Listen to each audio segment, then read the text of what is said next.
क्या इस्लाम की शुरुआत भारत में हुई थी? और क्या हिंदू मुस्लिम का एक कल्चर हो सकता है? और क्यों आज का यूथ इस कॉमन कल्चर को स्वीकार नहीं करना चाहता? क्यों दूसरे देश का कल्चर अपना है और अपना पराया है?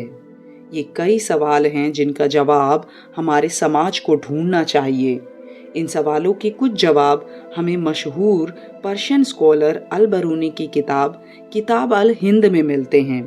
तो आगे बढ़ने से पहले थोड़ा अल बरूनी के बारे में जान लेते हैं। अल बरूनी एक प्रसिद्ध पर्शियन स्कॉलर, हिस्टोरियन और साइंटिस्ट थे। उन्होंने गणित, एस्ट्रोनॉमी, ज्योग्राफी और हिस्ट्री जैसे कई विषयों में गहरा ज्ञान प्राप्त किया था। बाद में वो मोहम्मद ऑफ गजनी के समय भारत आए और यहाँ के कल्चर, रिलीजन, सोसाइटी, इन सारी चीज़ों का अध्ययन किया। इसी रिसर्च का परिणाम थी उनकी मशहूर किताबुल हिंद, जिसमें उन्होंने भारत की परंपराओं, धर्म और समाज का विस्तार से वर्णन किया है।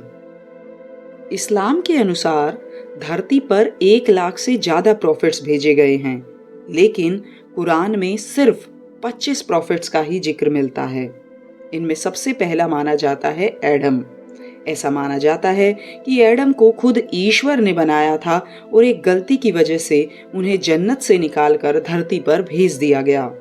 कुरान में ये नहीं बताया गया कि एडम को धरती पर किस जगह भेजा गया था, लेकिन अल बरूनी के मुताबिक एक परंपरा कहती है कि एडम को एडम्स पीक पर उतारा गया था, जो आज के श्रीलंका में स्थित है। वहाँ एक बड़ा पैर का निशान दिखाया जाता है, जिसे कई लोग एडम का फुटप्रिंट भी मानते हैं। इस कहानी के मुताबिक एडम कई सालों तक एडम्स पीक पर प्रार्थना करते रहे और बाद में समुद्र के उस पुल के जरिए भारत की तरफ आए, जिसे आज हम राम सेतु या एडम्स ब्रिज के नाम से जानते हैं।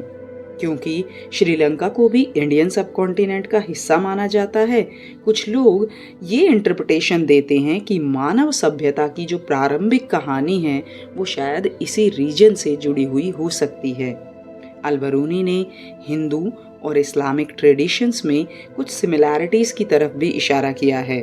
उनके मुताबिक हिंदू परंपरा में जैसे मनु को मानव सभ्यता की शुरुआत से जोड़ा जाता है, वैसे ही इस्लामिक ट्रेडिशन में एडम को पहला इंसान और मानव सभ्यता का प्रारंभ करने वाला माना जाता है। अल बरूनी एक इंटरेस्टिंग बात लिखते हैं। उनके रिकॉर्ड के मुताबिक कुछ परंपराओं में ये माना जाता था कि एडम ने अपनी डिवाइन नॉलेज यानी वसिया अपने तीसरे बेटे सेत को दिया था। फिर कहा जाता है कि सेत ने ये खास ज्ञान आने वाली जनरेशन्स तक पहुंचाया। अल बरूनी के अनुसार भारत के कुछ ब्राह्मण समूह ये दावा करते थे कि ये प्राचीन और पवित्र ज्ञान उनको उनके पुरखों के जरिए मिला है। मतलब अल बरूनी के हिसाब से वो एक ऐसी ज्ञान परंपरा के वाहक थे जो सीधे एडम के बेटे शित से जुड़ी हुई थी। अल बरूनी के एक और ऑब्जर्वेशन है जो कि काफ़ी इंटरेस्टिंग है। उन्होंने सिर्फ धार्मिक ग्रंथों का ही नहीं बल्कि लोगों की डेली लाइफ और फोकलोर्स का भी अध्ययन किया था। उनके मुताबिक जब आसमान में रेनबो दिखता है तो हिंदूज उसे राम का धनुष कहते हैं और उसी रेनबो को उस रीजन के मुस्लिम बाबा आदम का धनुष कहते हैं, यानी एडम्स बो। पूछिए, एक ही नेचुरल फिनोमेनन रेनबो, लेकिन दो अलग ट्रेडिशन उसे अपने पहले हीरो या एंसेस्टर से जोड़कर देख रहे हैं। न जाने ऐसे कितने ही एग्जाम्पल हैं जो हमें दिखाते हैं कि we share a common culture, मगर पता नहीं क्यों आज का यूथ इसे मानने से इनकार करता है। क्यों हम पहले जानने की कोशिश नहीं करते कि सच क्या है, झूठ क्या है? क्यों हम सोशल मीडिया के इशारे पर नाच रहे हैं? तो मेरी यूथ से यही प्रार्थना है कि पढ़िए और जानने की कोशिश कीजिए, क्या गलत है, क्या सही है।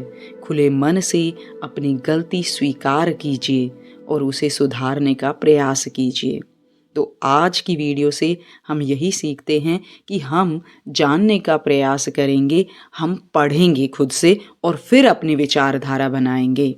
अगर आपको ये वीडियो पसंद आया है तो प्लीज़ इसे लाइक और शेयर कीजिए और हमारे चैनल को सब्सक्राइब कीजिए। धन्यवाद।